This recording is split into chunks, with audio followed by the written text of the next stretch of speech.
આજે એકદમ અપમાનજનક ટિપ્પણી કોંગ્રેસના રાષ્ટ્રીય પ્રમુખ મલ્લિકાર્જુન ખારગે આપણા ગુજરાતીઓ અને ગુજરાત વિશે આપી.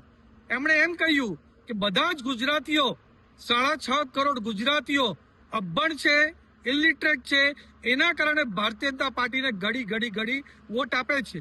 આ પાછું કોંગ્રેસના નેતાઓએ પોતાના દિલમાં, પોતાના મનમાં જે આપણા ગુજરાતી અને ગુજરાત વિશે જે ઝેર છે, જે નફરત છે, એ પાછી જાહેર કરી કે ગુજરાતીઓ બધા અભણ છે. અને આ પહેલી વાર નથી થયું.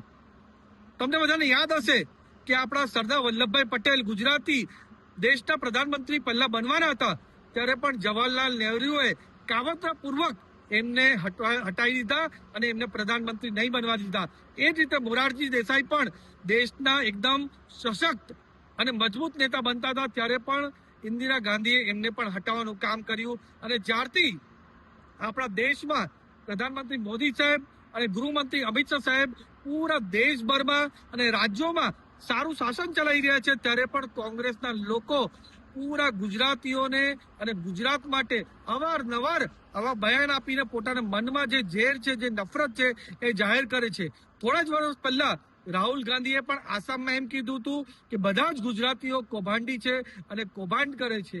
આ બતાવે છે કે આ કોંગ્રેસના લોકોએ ગુજરાત અને ગુજરાત પ્રત્યે કેટલી નફરત છે.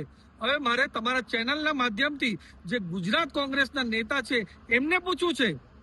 મારે કોંગ્રેસના પ્રદેશ પ્રમુખ અમિત ચાવડા અને વિપક્ષના નેતા તુષાર ચૌધરીને પૂછવું છે કે જ્યારે મલ્લિકાર્જુન ખારગે તમારા રાષ્ટ્રીય પ્રમુખે ગુજરાતીઓ વિશે આટલું અપમાનજનક ટિપ્પણી કરી છે, તો તમે મલ્લિકાર્જુન ખારગેને સપોર્ટ આપવાના છે, સમર્થન આપવાના છો, કે તમે ગુજરાતીઓ અને ગુજરાતને સપોર્ટ આપવાના છો?